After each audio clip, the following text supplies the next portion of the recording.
जरा सोचिए, सिर्फ 5 साल, 200 साल पुराने एक साम्राज्य को खत्म करने और दुनिया के सबसे बड़े लोकतंत्र को बनाने के लिए बस 5 साल लगे।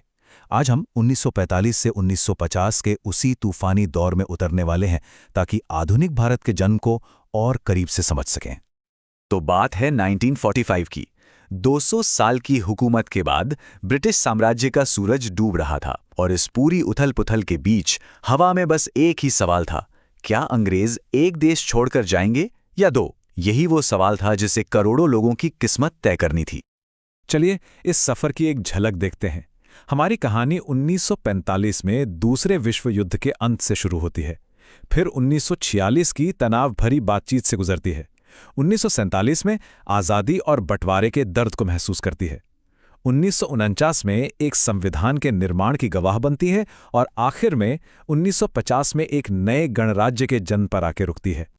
तो शुरू करते हैं उस आखिरी कोशिश से जो शायद बंटवारे को रोक सकती थी। ये एक संयुक्त भारत के लिए खेला गया एक बड़ा दांव था और ये आखिरी उम्मीद थी, 1946 का कैबिनेट मिशन।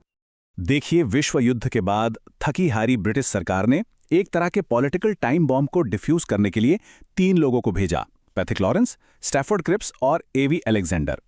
इनका मकसद सुनने में तो सीधा था, पर था बहुत बड़ा।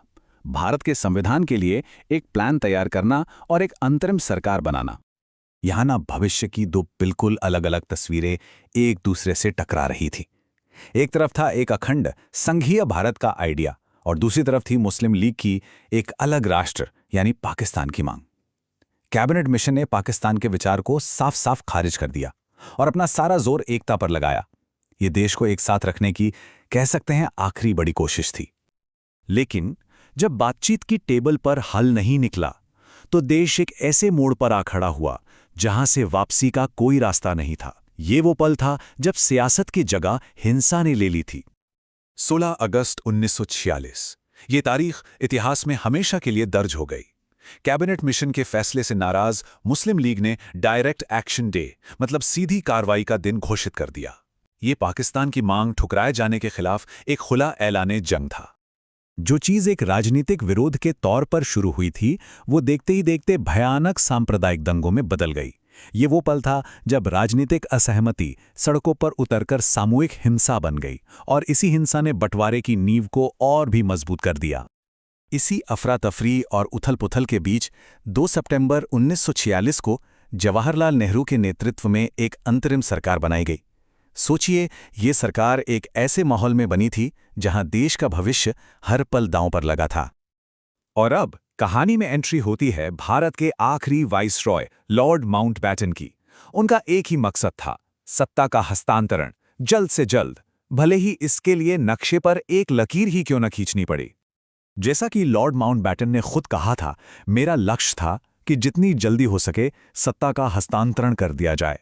उनकी इसी जल्दबाजी ने भारत के भविष्य को हमेशा हमेशा के लिए बदल दिया। तो 3 जून 1947 को माउंटबैटन प्लान ने आखिरकार वो कह दिया जिसका डर था। इसने ब्रिटिश भारत के बंटवारे का आधिकारिक प्रस्ताव रखा।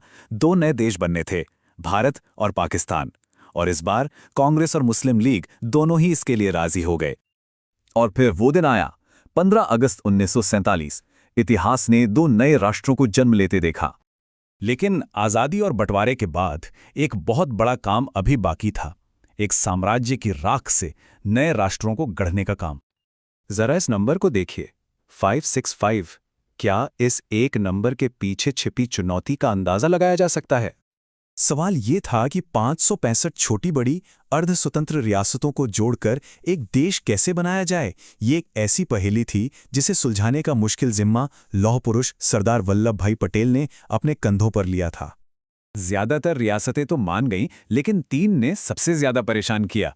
जूनागढ़ में जनमत संग्रह यानी पब्लिक वोटिंग से फैसला हुआ।